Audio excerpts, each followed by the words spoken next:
Hey everybody, I have Hannah Sprague here. She is a seasoned acolyte, and she's going to be showing you today how to get dressed if you are on the sanctuary side serving. So let's get started, Hannah. So the first door we want to show you is room number 40. It's the bell room. This is one way that you can get in to get your acolyte gear. And then let's show you the other room too. You want me to meet you on that side? Yes. I'll meet you on the other side. So if you walk around this way, you will see room 42 right here, the choir room. One thing we want you to know is that the folks that are in the choir might be practicing when you come in, so just be sure to walk in quietly. So you can open the door, and look, there Hannah is again. It's this first door right here, and Hannah's gonna show us what to do when you are the acolyte. How early do we need to get back here, Hannah? 15 minutes before the service. So if you're serving at the 9 a.m., that would be 8:45, and if you're serving at the 11, it would be 10:45. There we go. All right, perfect. So these are not just cabinets, they're actually closets, right? Yes. And what do we keep in there? We keep everything in here. Whoa. Our robes, our gloves, our belt, and our crosses. Awesome. Yeah. So, we'll do a little closet tour. I like that. You want to start with the schedule? Yeah, so out here, this is an old schedule. We have wonderful acolytes from the past and maybe current if they come back to acolyte again. This will be where your schedule is, so if you ever have a question, you can come in here and take a picture. Maybe you can't remember if you're acolyting that day, just come in a little early and take a look at it. It'll always be here for you. This is a good reminder, cross before the light. We will show you guys that in just a minute, but it's just a great reminder for when you are walking out. All right, so if you look inside this closet cabinet here, you will see these really cool looking robes. These are actually called albs, but you can call them robes because that's an easier word to call it. And which ones do we put on? These or these, Hannah? These. Because these have what different? Well, these have the hoods. Okay. And the buttons. Gotcha. Okay, cool. So if you take a look right here, guys, we have a wonderful checklist for you to remember. You want to start out putting your robe on or your alb. So there's different sizes here, so pick which one fits you the best. And then you want to go through your checklist. So you want to put this cross on.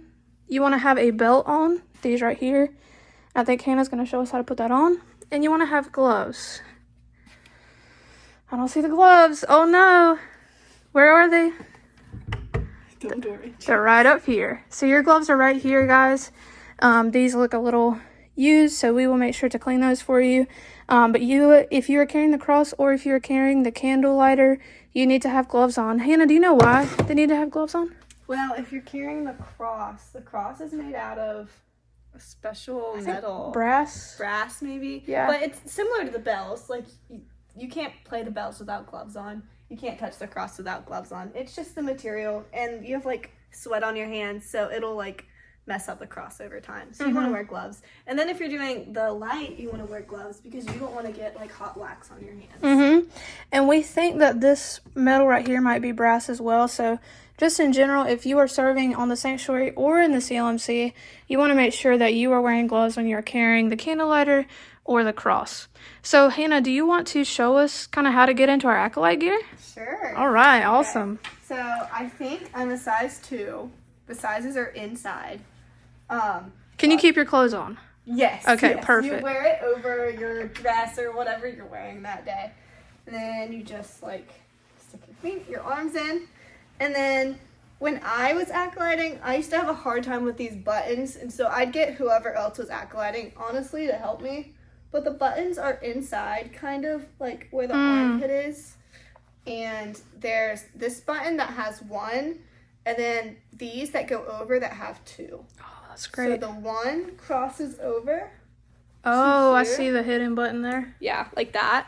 Okay. And then this goes on top to this shoulder. Where there's 2. So you're in there pretty securely. Yeah. I like that. A little complicated, but. Thank you for get showing used us to that, it. because I didn't even know myself. And that kind of makes like a little overlay, so like your clothes don't show. Perfect. And then you're gonna come over here and grab a belt. And depending on the length of the belt, like this one's not that long, so you can probably just like wrap it around once if you want. But you don't want it to be lagging on the ground you don't want to trip over your belt, and you also don't want it to be like super short and weird. Yeah. So especially not if you're carrying the candle in the flame, right? Yeah. Tripping over. If it's longer, you can just double it around and tie it until it's whatever size fits you. Okay. So you wrap it around, and then you might have to wrap around a few more times depending on the size. Okay, good to know. So, and then you do it. You like knot it twice. Okay. So I have my belt on, my robe on. What's next? A cross. So you get to pick one of these crosses. Put that on, and then this is just a pet peeve of mine. I don't like putting the cross under the hood because that's kind of redundant of the whole hood situation, but a cross, and then gloves. The gloves are left and right, so just make sure that you get one that's left and one that's right. So would you recommend putting the gloves on last thing before you go? Okay, that might make things easier. All right, you look ready. And you guys might notice on the sign when we showed you earlier, it says matches. We have a different process we're going to use for lighting the candles, which we'll show you. So don't worry about the matches here. We do have some up here if we ever need them, but you don't need to worry about that. So I think Hannah's ready to go be an acolyte. All right, awesome. All right, Hannah has something else she wants to share with us. Okay, guys, so if you are meeting in here with the other acolyte before you go out into the service, you should be here 15 minutes before, so around 10:45 if you're doing the 11 a.m. service. And when you're both in here getting dressed, it's a good idea to just go ahead and kind of communicate with each other and say, hey, I kind of feel more comfortable doing the light, or hey, I feel more comfortable carrying the cross.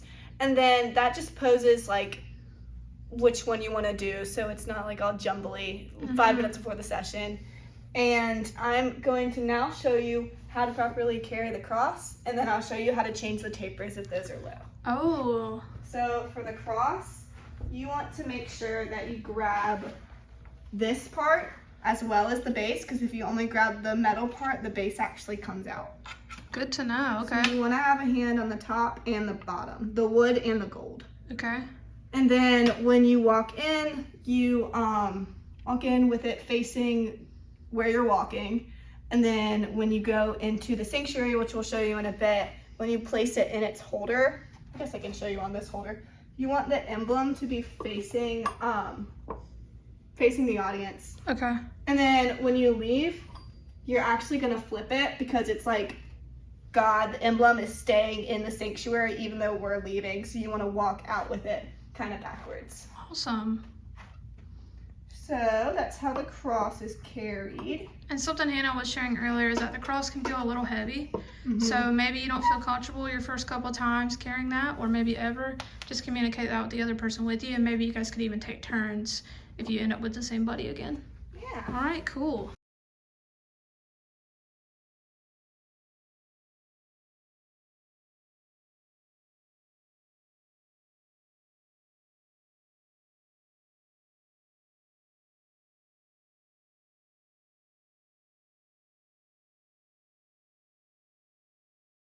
So now for the tapers.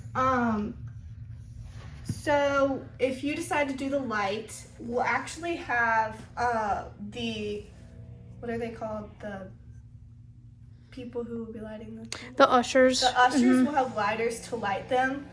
And how this works is basically it just moves up and down like a lever. This little knob right here. And then, so once you light it, the wax will start melting, and then you'll just move it up as it melts. Oh, you can see it right there when you move it? Okay. And so if it's up here, oops, and there's not a lot of wax left, you have to change the taper. And so how that works is you just take the old one out, and then you'll come to this cabinet and grab a new taper. And so on the tapers, there's one that's usually like a round end, and then one that's more of a flat end. You can't really tell, but you're gonna take the one that's more flat and you're gonna stick it through here. Oh, I see that. Okay. Yeah, and then you kind of just like bend it.